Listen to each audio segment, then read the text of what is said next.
Bapa di dalam surga, kami bersyukur kepada Tuhan. Bangkitkan jiwa kami ya Tuhan, yang lesu, yang seringkali tidak bisa memuji Tuhan dengan sebagaimana yang Tuhan mau. Tapi Tuhan, bangkitkanlah jiwa kami, berikanlah kepada kami hati yang memuji Tuhan. Tapi sebelum itu berikan pada kami firman. Kiranya Tuhan berikan keberanian kepada kami ketika kami harus memberitakan firman, dan berikan juga kerendahan hati kepada kami ketika kami harus diajar dari firman Tuhan. Di dalam nama Tuhan Yesus kami berdoa dan mengucap syukur. Amin. Mari kita membuka Lukas pasal yang ke-20. Kita akan membaca satu perumpamaan terakhir daripada Tuhan Yesus di dalam Lukas pasal 20, ayat yang ke-9 sampai ke-19. Lukas pasal ke-20, ayat 9 sampai dengan ayat ke-19. Kita akan baca secara bergantian, ayat 9 sampai 19, dan kita akan menikmati bagaimana firman Tuhan mengajar kita pagi ini. Saya akan bacakan ayat yang ganjil, Lukas pasal 20 ayat ke-9. Perumpamaan tentang penggarap kebun anggur. Yesus menyampaikan perumpamaan ini kepada orang banyak. Seseorang membuka kebun anggur, kemudian ia menyewakannya kepada petani-petani, lalu berangkat ke negeri lain untuk waktu yang agak lama. Ayat 10.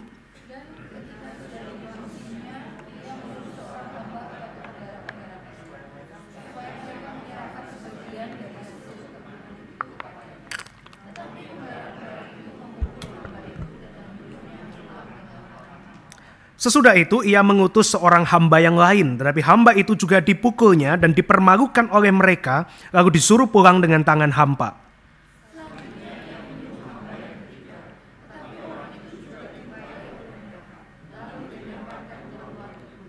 Kata tuan kebun anggur itu, apa yang harus kuperbuat? Aku akan mengutus anakku yang terkasih, mungkin ia akan mereka segani.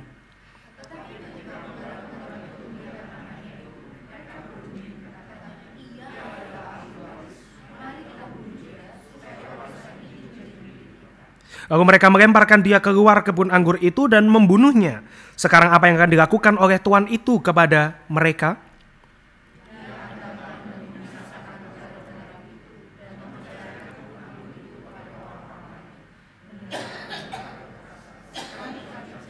Namun Yesus memandang mereka dan berkata, jika demikian apakah arti dari yang tertulis ini? Batu yang dibuang oleh tukang-tukang bangunan telah menjadi batu penjuru?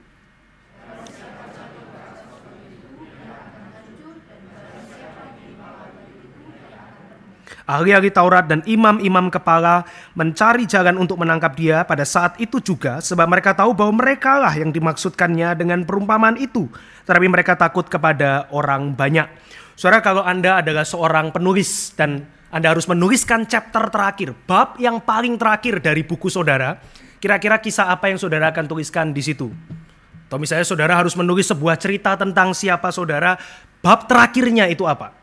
Nah, itu sangat menentukan bagaimana orang akan menilai siapa Anda, mengenali siapa Anda, atau bahkan mengingat selama Anda nanti sudah pergi. Begitu ya. Bab yang terakhir adalah satu bab yang sangat penting. Di satu sisi, Lukas pasal 20 ayat 9-19 adalah bab terakhir dari kisah Tuhan Yesus. Kenapa bisa begitu? Karena ini adalah perumpamaan terakhir yang dicatat di dalam Injil Lukas. Jadi kalau Tuhan Yesus adalah seorang pencerita, storyteller, jika dia adalah seorang penulis, ini adalah bab terakhir yang dia pilih untuk ceritakan kepada orang-orang banyak. Dan kisah Injil basically pada dasarnya adalah kisah-kisah yang Tuhan Yesus itu ceritakan tentang siapa dia. Itu perumpamaan-perumpamaannya. Setiap perumpamaan bermaksud untuk memperkenalkan Yesus kepada para pembacanya, para pendengarnya. Tapi bab yang terakhir ini adalah yang dipilih dan bagi saya adalah satu perumpamaan yang sangat-sangat direct, sangat-sangat langsung Bapak Ibu sekalian. Kisah ini dibuka dengan seorang yang Tuhan Yesus ceritakan mempunyai kebun anggur. Dia adalah seorang landlord, tuan tanah. Kemudian ia menyewakannya kepada penggarap-penggarap lalu berangkat ke negeri lain untuk waktu yang lama. Nah, saudara, ada beberapa hal yang kita perlu perhatikan di dalam bagian awal dari kisah ini.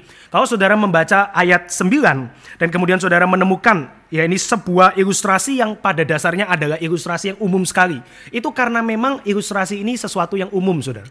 Jadi tidak perlu menggunakan satu skill untuk mengerti gitu ya, kebun anggur kok disewakan, ini maknanya apa, enggak, saudara. Ini sesuatu yang sangat-sangat plain. Pada hari ini kan juga ada ya, orang yang punya satu tanah dan kemudian dia sewakan ke para penggarap.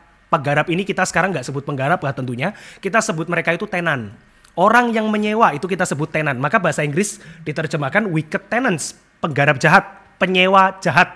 Nah saudara, waktu saya membaca bagian ini, saya itu selalu memikirkan LAI terjemahan 2 ini menafsir penggarap sebagai petani, saudara. Yaitu orang yang tentu pada hari ini kita membayangkan petani adalah mereka yang kerja kasar di ladang, begitu ya. Tapi di dalam konteks aslinya, penggarap ini lebih cocok kita sebut sebagai manajer, saudara. Kenapa kok manajer? Karena sebetulnya konteks asli daripada zaman itu lebih mirip kalau pada zaman sekarang manajer. Artinya mereka ini kontrak kerja sama si bos dan mereka itu dipercayakan satu perusahaan atau satu company yang mengatur ini dan itu, dan mereka itu dikasih satu kapasitas dan satu kuasa untuk mengerjakan bagian mereka. Mereka mau bikin apa itu bisa, tapi ada batasnya. Mereka dipercayakan satu kuasa, dikasih kapasitas, dikasih juga policy, satu peraturan. Nah kalau saudara membaca di dalam bagian ini, maka saudara bisa membayangkan dengan sangat gampang. Kira-kira policy apa yang diberikan kepada para penggarap itu? Petani-petani itu di dalam bahasa terjemahan 2. Atau tenan, atau manager. Ya tentu saudara bisa melihat ya, di dalam ayat 10 nantinya dia kirim utusan untuk minta hasilnya. Jadi kemungkinan saudara, ini sistem bagi hasil. Mereka mesti setor keuntungan kepada si pemilik tanah. Yang punya kebun anggur itu kan si bos, si owner. Maka kalau ini disewakan kepada kamu jadi manajer, kamu bisa nanti pekerjakan orang-orang banyak. Tapi jangan lupa, kapasitasmu tuh ada batasnya. Kamu dikasih kepercayaan, iya sih. Kamu dikasih kuasa, iya. Kamu dikasih jabatan, iya. Tapi lu bukan owner ya, lu cuman manajer. Pada hari ini kan misalnya kontrak kerja ya, gaji sekian, tunjangan ini, fasilitas ini. Deal nggak? Deal, tanda tangan. Oke, kontrak kerja dimulai. Jangan lupa, lu nggak bisa pakai uang perusahaan dengan semena-mena. Nanti lu dipenjarain gitu kan ya. Kamu nggak bisa juga itu jual properti, aset, nggak bisa. Itu punya owner, bukan punya kamu. Kamu itu dipinjamkan kuasa untuk mengatur selama di dalam batasan pekerjaanmu. Sederhana ya saudara ya. Ini sesuatu yang zaman sekarang ada dan di zaman Tuhan Yesus itu sudah ada. Tuan-tuan itu nggak mungkin kerjakan kebunnya sendiri karena mereka kebunnya banyak. Maka mereka bagi. Ini dikerjakan oleh siapa, yang satu ini dikerjakan oleh siapa, perusahaan A dan perusahaan B itu mesti dipisah dan seterusnya saudara sekalian. Ini satu hal yang sangat-sangat umum. Dan relasi dari si pemilik kebun dengan si penggarap atau manajer itu awalnya bagus. Gak ada ya orang waktu ikatan kontrak kerja itu langsung relasinya buruk, gak ada yang gak diterima gitu ya. Semua pasti bagus, mereka juga bagus. Waktu tanda tangan kontrak bagus ya, ini penggarap, kebunnya sekian luasnya, bagianmu nanti segini, kamu mesti sektor sekian, deal nggak? Deal. Mereka dibagi saudara pekerjaan itu, mereka assume jabatan itu, mereka menempati posisi itu. Tapi nggak lama di ayat 10, kita nggak tahu berapa lama, Tuhan Yesus bilang, pada waktu sudah berjalan dan tiba saatnya untuk mereka kasih apa yang menjadi hak dari si owner, dari si tuan pemilik kebun itu, barulah relasi itu mulai kelihatan gak bagus. Kok bisa? Sederhana ya, Tuhan Yesus bilang pertama Tuhan itu utus hambanya, utusan yang pertama kepada para manajer. Untuk apa? Untuk menyerahkan sebagian dari hasil kebun anggur itu bagi hasil, tetapi penggarap-penggarap itu menolak dia. Nah ini digambarkan dengan sangat agresif gitu ya, bukan cuma ditolak loh, tapi dipukuli gitu ya, digebukin, terus diutus balik dengan tangan hampa. Kalau hari ini saudara pasti sudah WA gitu kan ya, atau bikin Zoom meeting gitu ya. Tapi pada zaman itu nggak ada. Jadi utusan itu kembali setelah sekian lama kepada si owner. Gue dapat apa? Sudah bawa hasilnya belum? Nggak ada tuan. Kenapa? Gue cuma dapat lebam gitu ya, biru gitu. Loh kenapa? Ya karena digebukin di sana. Oke, kira-kira tuannya ngapain ya? Oh tuannya kirim utusan yang kedua yang lebih preman gitu misalnya. Enggak saudara ya. Di dalam bagian ini nggak muncul begitu. Tapi saya selalu membayangkan ya. Kalau yang pertama diutus itu misalnya vikaris yang badannya kurus gitu ya, cuman ngopi kurang makan gitu misalnya, pakai dasi, pakai kemeja, masukin gitu ya, nggak ada maco-maconya, ya iyalah ditolak gitu. Yang kedua kirim vikaris yang lebih garang gitu ya, yang brewokan, yang ada tatonya gitu ya, yang pernah jadi mafia terus kemudian bertobat, nggak mestinya kan begini ya. Tapi nggak muncul saya kesel gitu ya. Harusnya kirim dengan pedang, kirim dengan kuasa, nggak. Cuman kirim utusan yang kedua, nggak kapok saudara. Tuan itu lihat yang pertama datang, oh tangan kosong, ya udah kamu deh gantian, kamu pergi. Oh oke, saya bawa pasukan, enggak, aku pergi kayak dia aja. Ulang lagi, minta hasilku, bagianku dari kebun itu. Pergilah utusan yang kedua, hamba yang kedua itu, dan sama kan saudara, dia juga pulang dengan tangan kosong. Kali ini nggak cuma dapat lebam, tapi juga dapat dipermalukan. Dia dipukul dan dipermalukan oleh para penggarap itu. Manajer-manajer itu berani saudara. Diutus utusan pertama ditolak, utusan kedua juga sama. Nggak kapok saudara. Diutus lagi yang ketiga. Hari ini saudara pasti sudah kirim itu ya, ormas misalnya, atau polisi atau apalah untuk mendapatkan milik saudara. Itu kan hakmu. Boleh dong menggunakan force, menggunakan kekerasan untuk mendapatkan hakmu kalau mereka bekeneng gitu ya, istilah orang Jawa gitu ya. Pokoknya semau dewe. Tapi enggak, Tuhan itu kirim lagi yang ketiga. Hamba yang ketiga juga sama gitu ya. Enggak ada tulisannya dia berotot, kekar, ada tato jangkar, I love mom gitu misalnya. Enggak ada saudara. Orang yang sama lagi. Dan gak kapok-kapoknya, ya ditolak lagi. Pulang dengan tangan hampa. Sekarang juga diusir, dipukul, digebukin gitu ya, dipermalukan. Pulang lagi dengan tangan kosong. Mungkin hamba-hamba itu juga ngomong sama tuannya gitu ya. Bok ya kirim yang lebih mantep lah ya. Masa kita-kita gitu ya, kirim yang lebih mantep. Tapi tuan itu justru bingung saudara. Waktu dia lihat 3 ini, wah kok tangan kosong semua ya. Lalu dia kepikir satu ide. Saya enggak tahu ya, saudara menilai ide ini bagus atau enggak. Saudara habis kirim sekretarismu, digebukin sekretarismu gitu ya. Terus saudara kirim anakmu. Kira-kira masuk akal enggak saudara? Ya enggak masuk akal gak ya?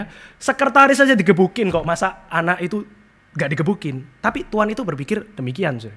Oke ya, utusan 1, 2, dan 3 itu ditolak. Mungkin kalau anak, mereka segan.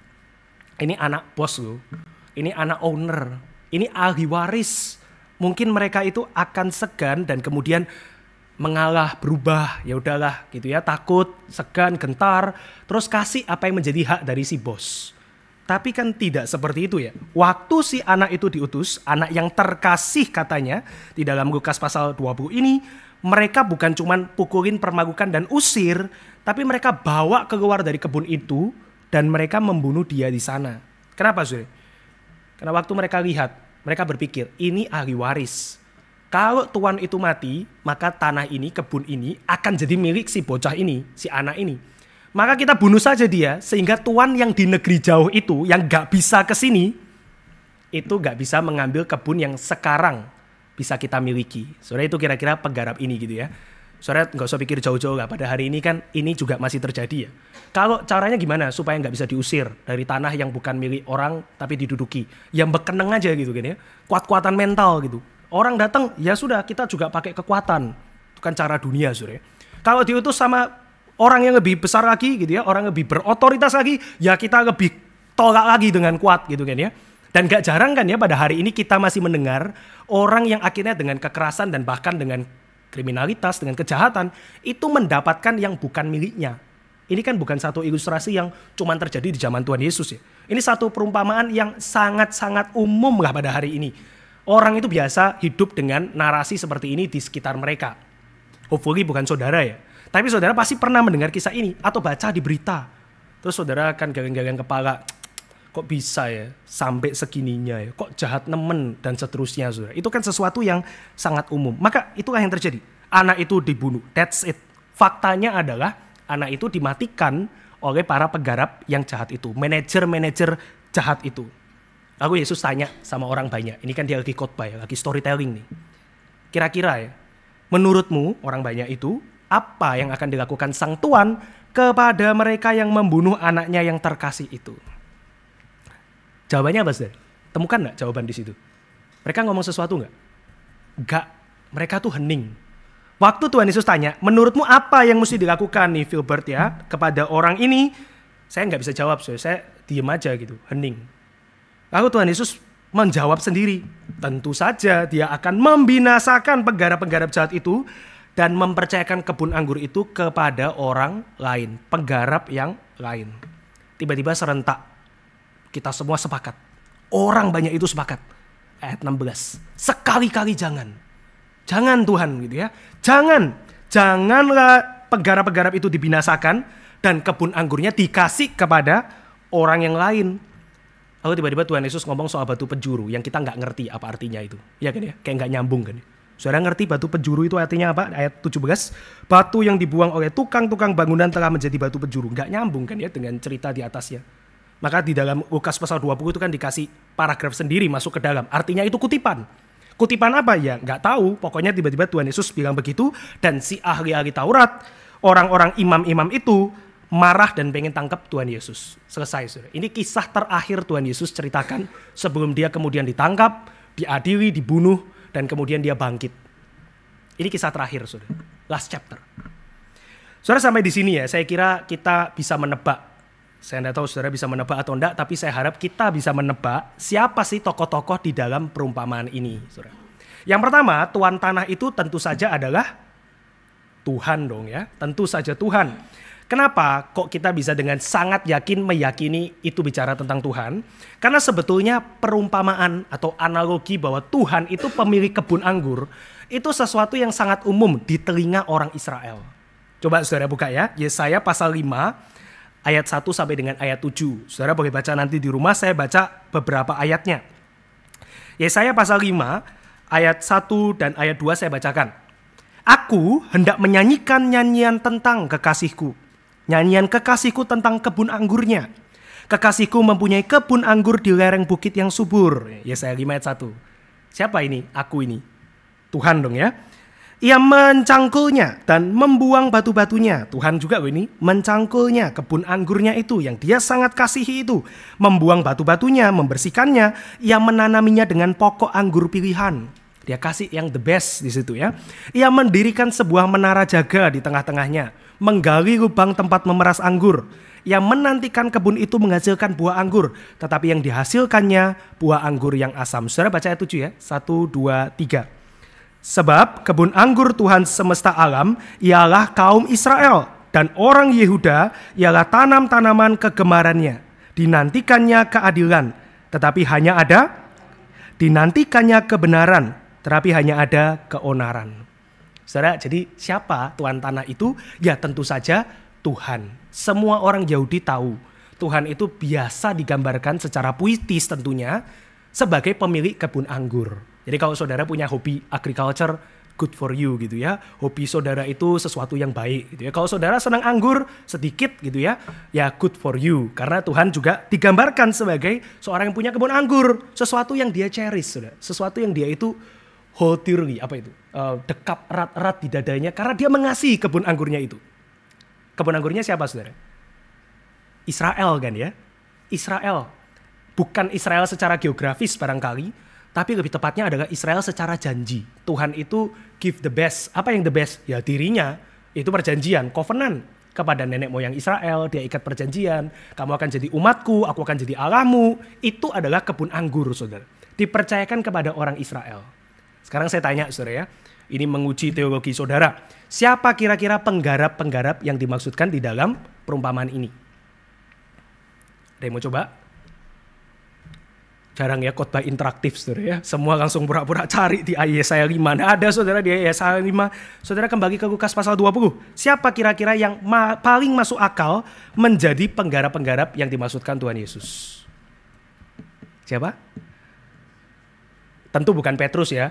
Petrus itu cuma nelayan gitu ya. Dia jelas bukan penggarap lah. Kuasa dia kecil sekali gitu. Tentu bukan pemungut cukai karena dia itu pemberontak gitu ya. Ikut sama Romawi gitu. Jadi tukang pajaknya Romawi. Yang paling cocok disebut penggarap. Yang dikasih kuasa untuk memanageri gitu ya. Memanage dari kebun anggurnya Tuhan. Yaitu Israel. Ya tentu adalah pemimpin Israel gitu ya. Tentu pemimpin Israel. Dan pemimpin Israel itu garis miring, itu juga adalah pemimpin agamanya Israel. Jadi kalau saudara lihat ahli Taurat, orang Farisi, para imam kepala apalagi, itulah manajer-manajernya Israel. Saudara. Ini adalah kisah tentang Tuhan dan orang-orang Israel yang selama ini dia percayakan kebun anggurnya. Saudara bisa dapat konteks itu gitu ya. Maka hamba-hambanya siapa saudara? Hamba-hambanya siapa? Ya nabi-nabi kan, jelas nih, ini gampang sekali. Kenapa kok kita bisa yakin itu nabi? Nah, siapa lagi yang Tuhan itu utus tiba-tiba gitu ya ke tengah orang-orang Israel, khususnya para pemimpin Israel meskipun umat juga bersalah, tapi siapa yang Tuhan utus kepada raja-raja dan memperingatkan mereka kalau mereka itu gagal memanage tamannya Tuhan? Ya nabi-nabi saudara. Siapa yang digebukin, diusir, dipermalukan dan gak sedikit yang dibunuh? Ya nabi-nabi juga gitu ya.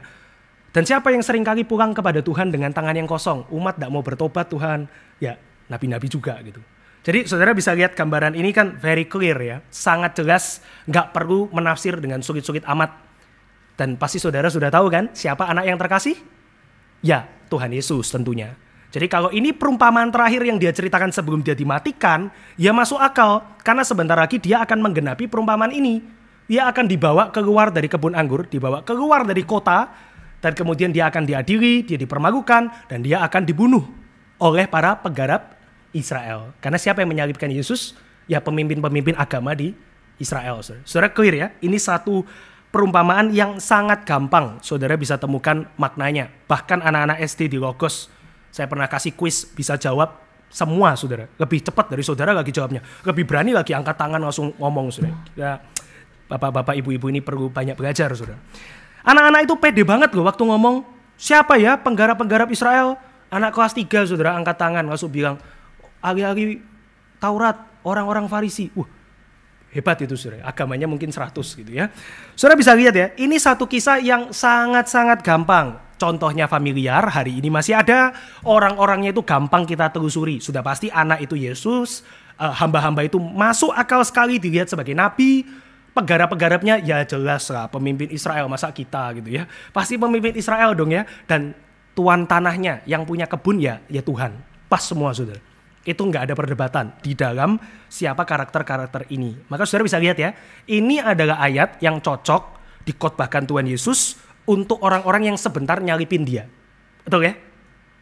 Cocok nggak buat saudara dan saya? Ya enggak lah, emang saudara nyalipin Tuhan Yesus. Bukan papamu, bukan engkongmu, dan bukan engkong buyutmu kan yang nyalipin Tuhan Yesus. Jauh lah kita ini, kalau ditelusuri 3-4 generasi ke belakang ya paling dari Tiongkok gitu ya. Dari Tiongkok ditelusuri sampai ke Romawi ya jauh sekali gitu ya. Jelas bukan untuk kita. Setuju saudara? Benarkah demikian gitu ya? Bukan untuk kita gitu ya. Kenapa? Karena mereka yang jahat gitu ya. Mereka yang salibin Tuhan Yesus. Dan buktinya mereka kroso gitu ya. Menyadari itu kok. Waktu Tuhan Yesus tanya apa yang mesti dilakukan kepada penggarap ini. Mereka kan gak bisa jawab. Karena ya mereka itu sadar. Itu mereka gitu. Mereka tuh gak defend gitu. Ini kan bukan kita ya. Ini Romawi. Enggak. Mereka itu gak membela diri. Mereka itu tahu itu mereka. Maka waktu Tuhan Yesus bilang ya. Mereka diem. Tuhan Yesus bilang, maka Tuhan itu akan datang dan membinasakan semua penggarap ini dan kasih kepada yang lain. Mereka akan protes kan ya. Sekali-kali jangan. Kenapa? Ya karena mereka tahu itu mereka. Saudara. Jadi clear sekali, ini bukanlah kisah untuk saudara dan saya. Sehingga di satu sisi kita melihat Tuhan Yesus itu sedang menegur orang-orang banyak yang mungkin gak sadar. Di sisi yang lain Tuhan Yesus menegur mereka yang sadar bahwa mereka itulah yang dimaksudkan di dalam perumpamaan itu. Tetapi yang jelas, ini adalah sesuatu yang sudah lewat. Dan ini bukan tentang saudara dan saya. Tapi sepertinya nggak begitu juga sih saudara. Karena kalau kita lihat nantinya, setelah lewat kisah ini, sekian puluh tahun berlalu, 15 tahun berlalu, Paulus itu akan tulis di dalam Roma, bahwa ini juga tentang saudara dan saya. Coba kita lihat ya, Roma pasal 11 ayat 11. Roma pasal 11 ayat 11. Kira-kira mungkin 15 tahun, plus minus. Dari sejak Tuhan Yesus kasih story ini, Paulus bilang begini saudara, di dalam Roma 11 ayat 11. Judulnya adalah Israel tersandung, bangsa-bangsa lain selamat. Paulus mengatakan, karena itu aku bertanya, apakah mereka tersandung dan harus jatuh? Sekali-kali tidak. Tetapi karena pelanggaran mereka, keselamatan telah sampai kepada bangsa-bangsa lain untuk membuat mereka cemburu. Siapa yang dimaksud mereka? Yahudi. Siapa yang dimaksud yang lain? Ya orang-orang non-Yahudi, Gentiles, Yunani, Tiongkok gitu ya, Malaysia, Indonesia dan seterusnya saudara. Jadi Roma 11 ayat 11 itu baru mau ngomong gini. Waktu kita mau mengatakan ini bukan soal saya ya, saya nggak ada darah Yahudinya kayaknya nih 0, sekian persen lah. Bukan Yahudi. Tapi Paulus bilang, iya tapi kan lu penggarap lain. Nah kok bisa? Iya, mereka itu gak selamat gitu ya. Ada yang tersandung supaya kamu bangsa-bangsa lain bisa dicangkokkan ke situ. Ini kan teologinya Roma saudara ya. Artinya apa? Artinya sekarang kamu juga termasuk dari antara orang-orang itu. Maka mari kita introspeksi diri. Apakah kita menjadi manajer yang baik hari ini yang tanggung jawab, atau kita manajer yang tidak tanggung jawab di dalam hidup kita?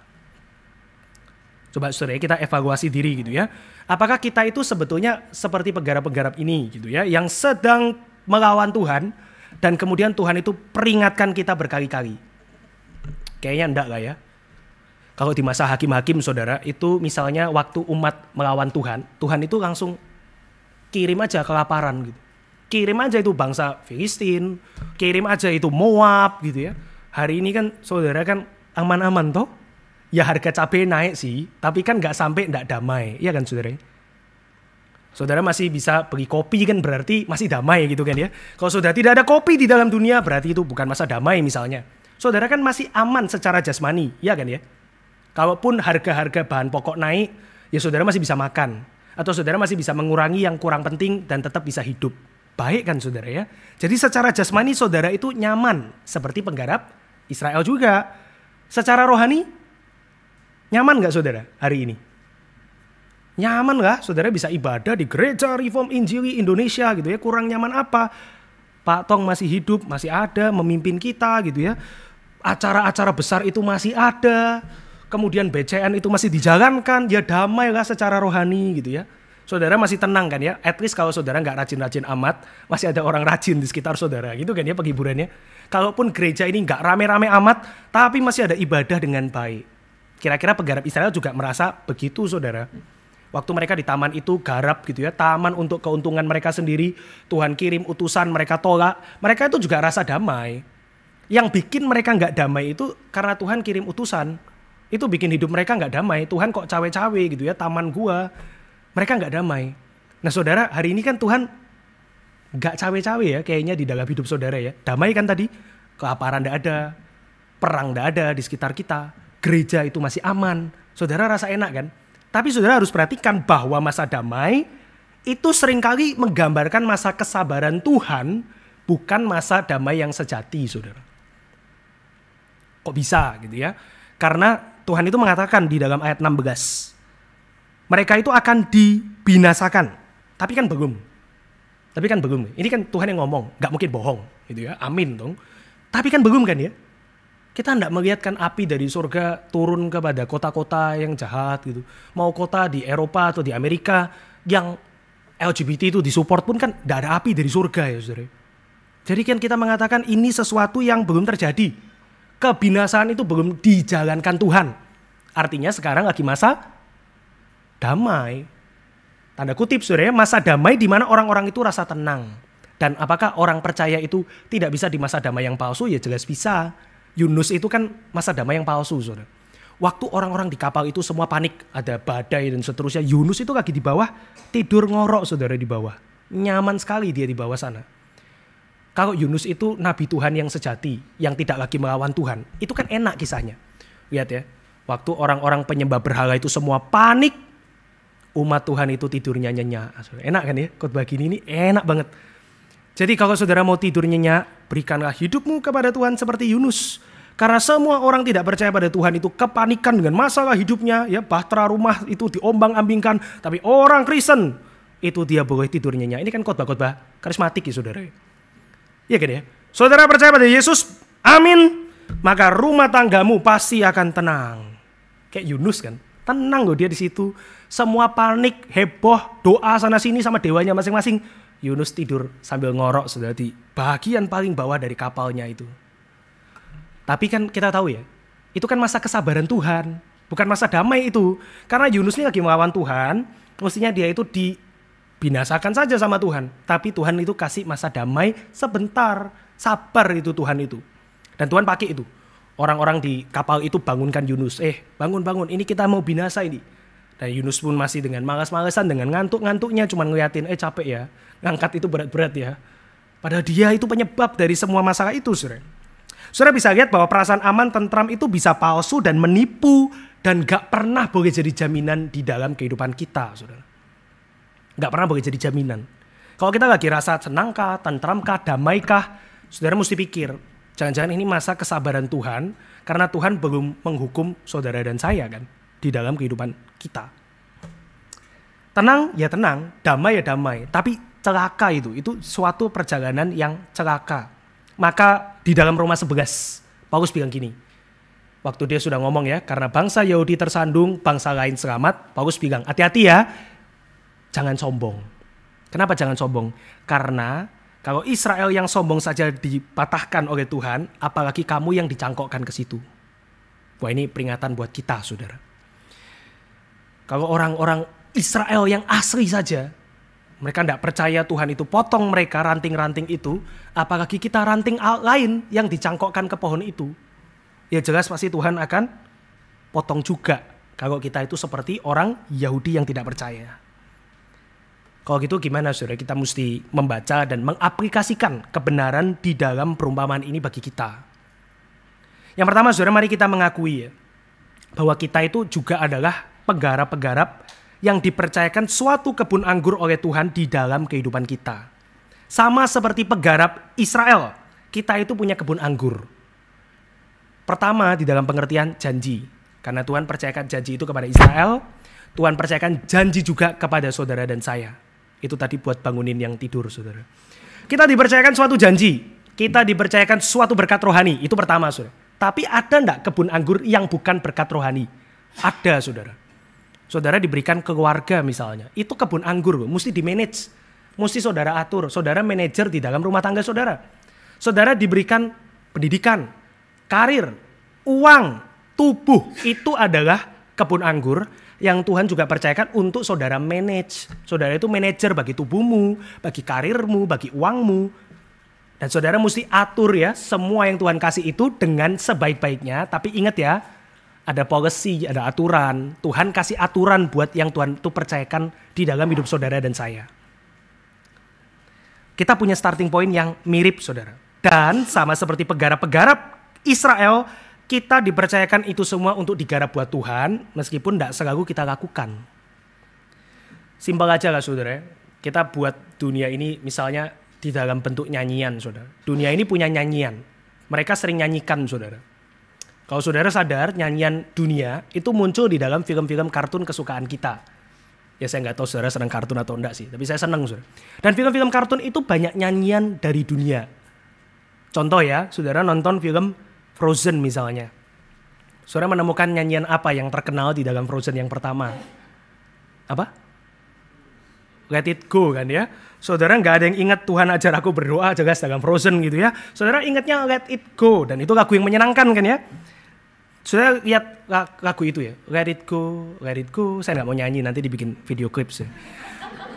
Itu kan sebuah lagu yang menyuarakan suatu worldview, cara pandang. Cara pandang apa? Ayo toh, jadiyo dirimu dewe gitu ya. Let it go. Bahkan salah satu kalimat yang saya senang dari lagunya Elsa itu adalah waktu dia bilang, the cold doesn't bother me anyway. Ya, dinginnya es itu nggak mengganggu gua. Ya karena dia yang bisa bikin es kan. Itu kan seperti mengatakan, ya kalau aku begini ya terimalah. Karena aku memang begini. Terimalah, kalau kamu nggak mau nggak apa-apa. Aku sendiri saja, memang aku itu begini. Saya nggak bilang saudara nggak boleh nonton Frozen ya, silahkan aja saudara. Tapi saudara misalnya lihat film lain, Moana. Mungkin lagunya kurang familiar, tapi juga sama enaknya. Dia misalnya mengatakan begini, I know everybody on this island seems so happy on this island.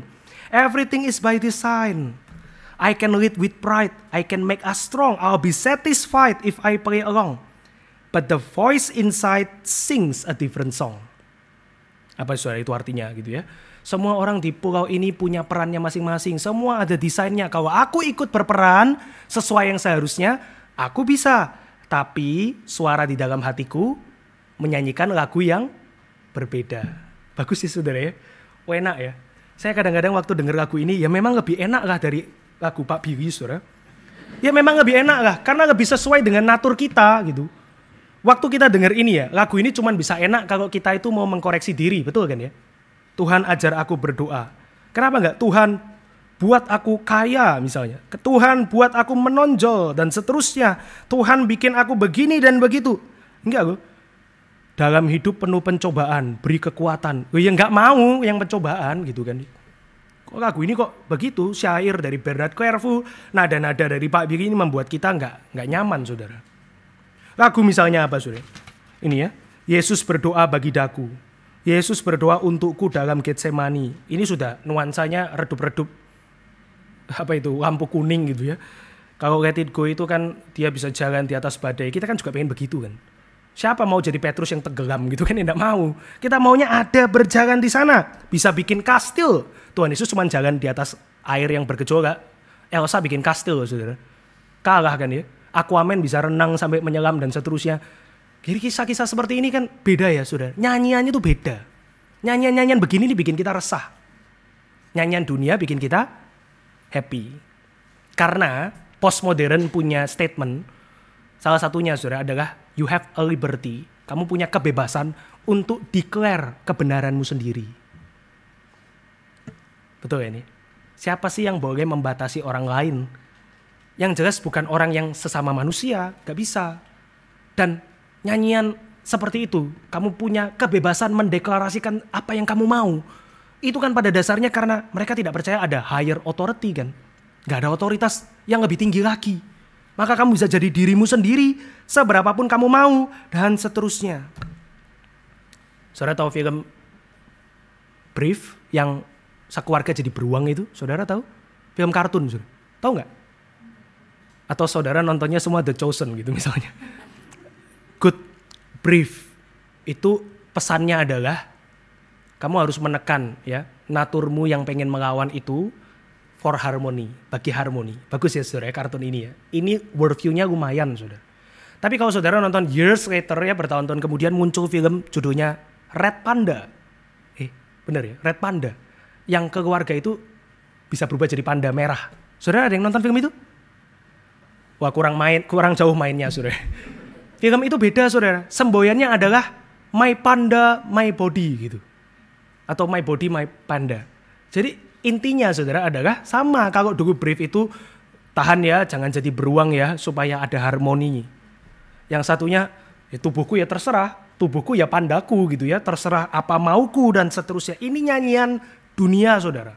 Ini nyanyian yang ada di mana-mana. Ini bukan nyanyian seperti yang ditulis oleh orang-orang ini.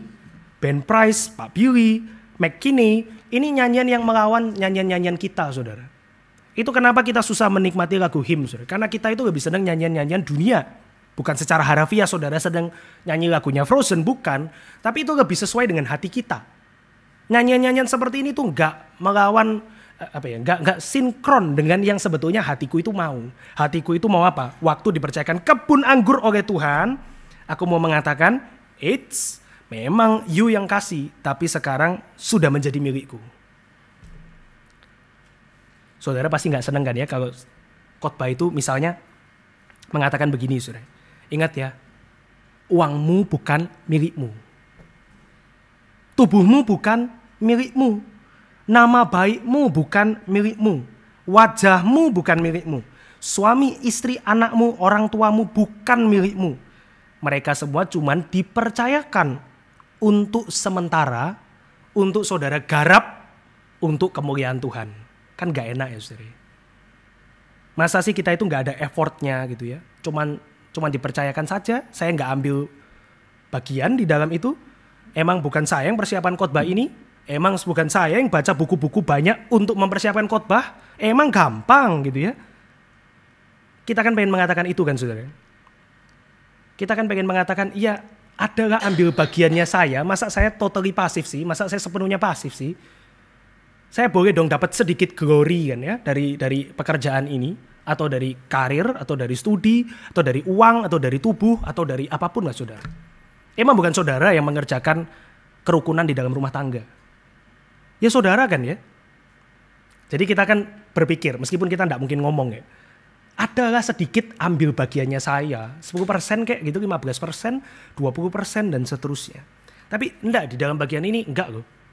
Kita cuma dipercayakan kebun, mesti garap, ada aturan, ingat ya, untung ruginya itu bukan punyamu, tapi punya Tuhan. Kan gak enak saudara ya.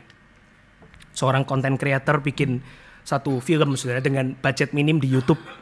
Dia bikin film pakai handphone, dia edit pakai software yang murah, tapi jadinya bagus saudara.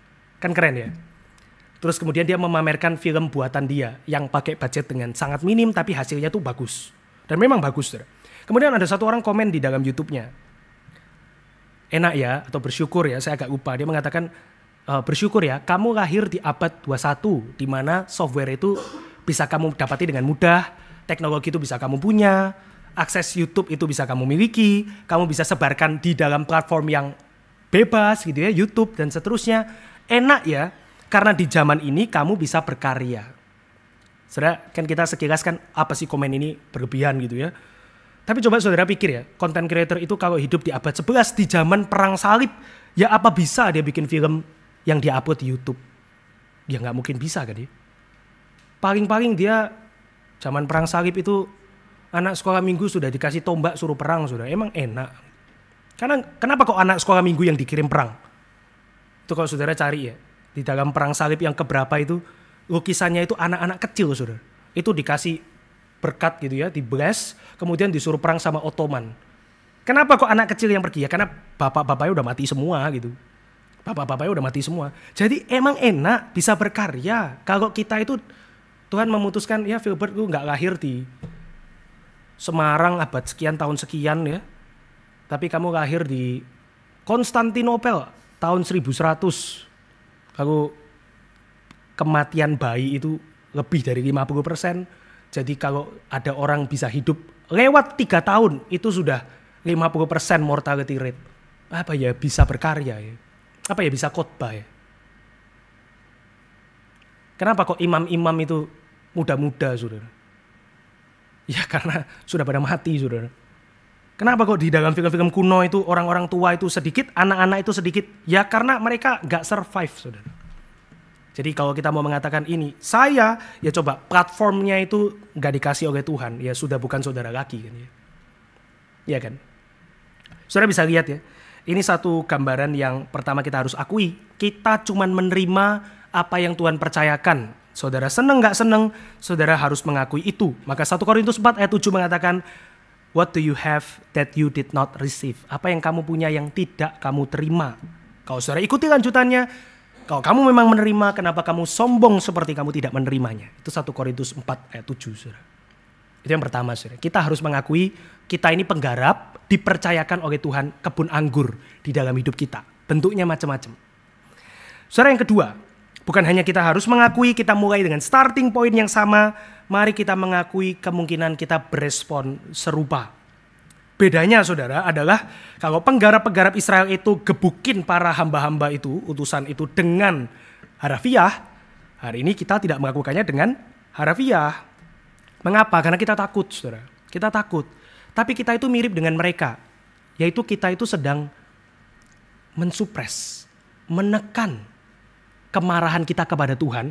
Karena tadi kita harus mengakui ini bukan milik kita, cuma dipercayakan, kita tidak seneng.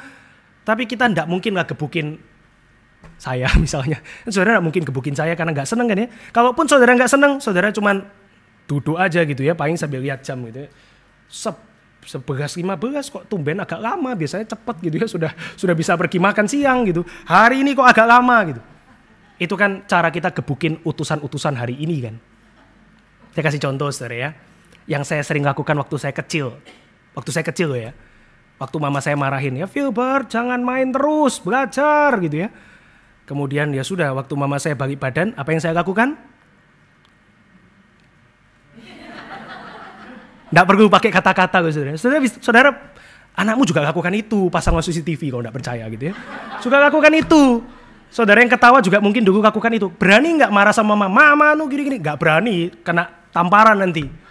Tapi kalau dia balik badan, wah tahu apa sih gitu. Tapi enggak keluar suaranya, saudara. Iya kan ya? Itu kan cara anak kecil gebukin utusan Tuhan di dalam hidupnya kan? Gebukinnya bukan harafiah kan? Gebukinnya secara hati kan? Siapa utusan Tuhan? Tadi Pak Tong bilang raja-raja kecil itu orang tua kan? Itu yang Tuhan itu kirim, taruh di sekitar saudara untuk kasih tahu. Waktu kita mismanage, waktu kita itu enggak menggarap kebun anggur kita dengan baik, Tuhan kirim utusan. Dan utusannya kita gebukin dengan cara kita nggak dengar. Jadi apa yang saudara dan saya lakukan yang beda dari mereka? Gak ada saudara. Dari anak kecil tadi yang gak perlu dengan kata-kata, cuma dengan raut wajah saja itu bisa menggebuki utusan Tuhan atau guru mereka misalnya di sekolah. Demikian juga saudara dan saya. Waktu kita dengar khotbah kita nggak seneng, kita cuma menutup telinga kita saja, kita tetap duduk manis di kursi merah itu, tapi kita tidak mendengar apa yang disampaikan, saudara. Sama kan berarti sama penggarap Israel?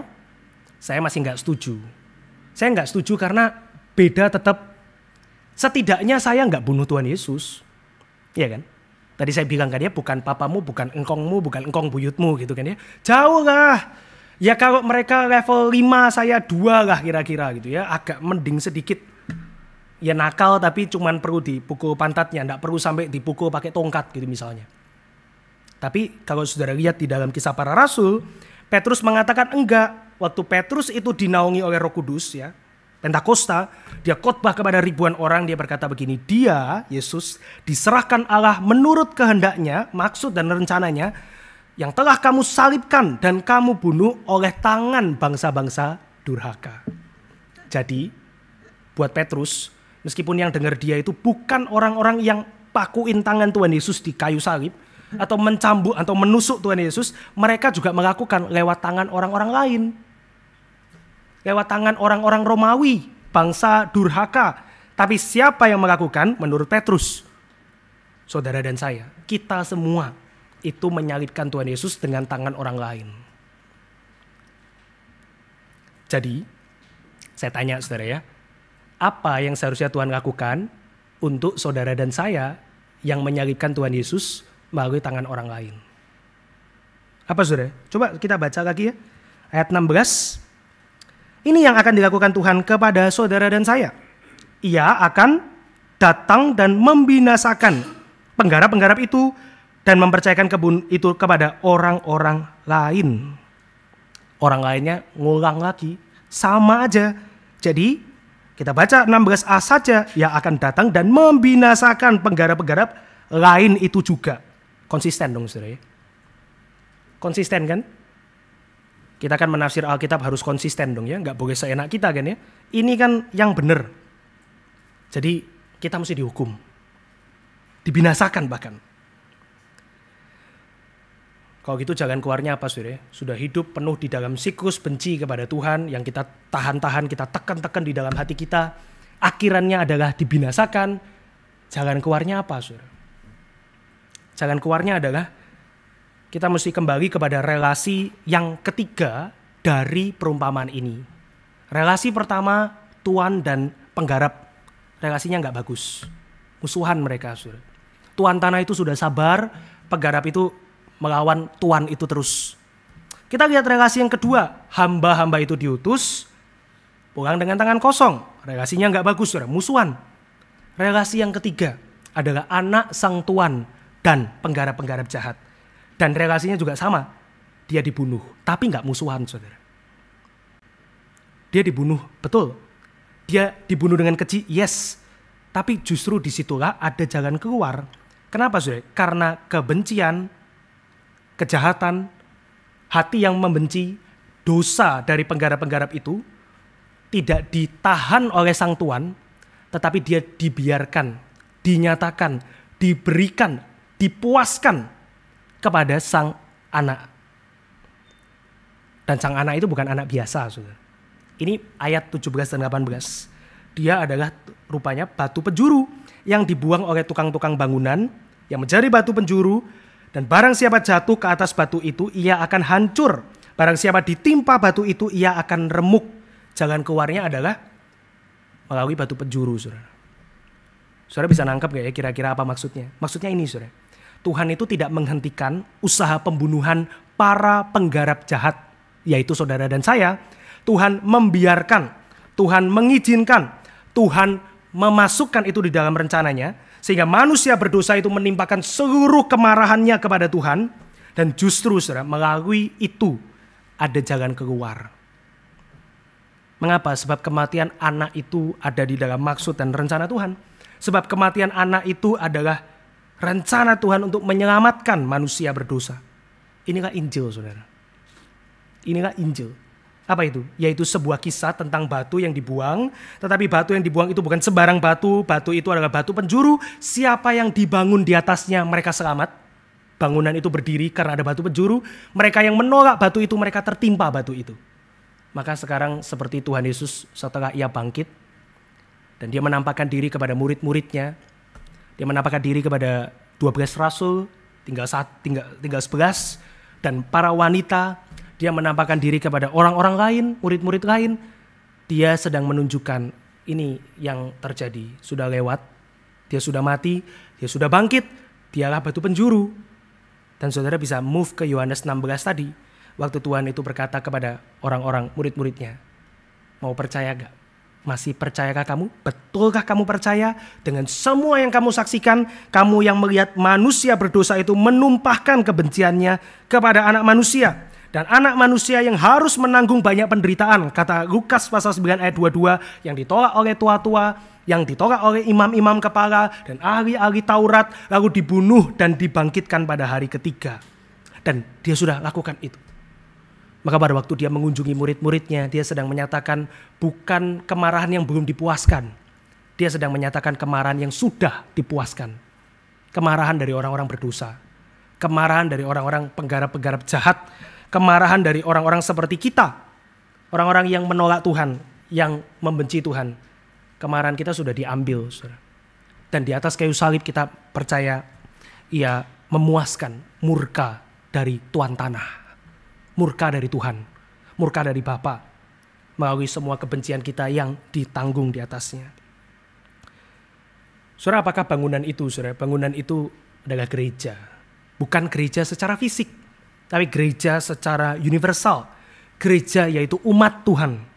Kita adalah orang-orang yang dibangun di atas Kristus batu penjuru. Bagaimana dia bisa jadi batu penjuru? Karena kebencian kita dia tanggung di sana.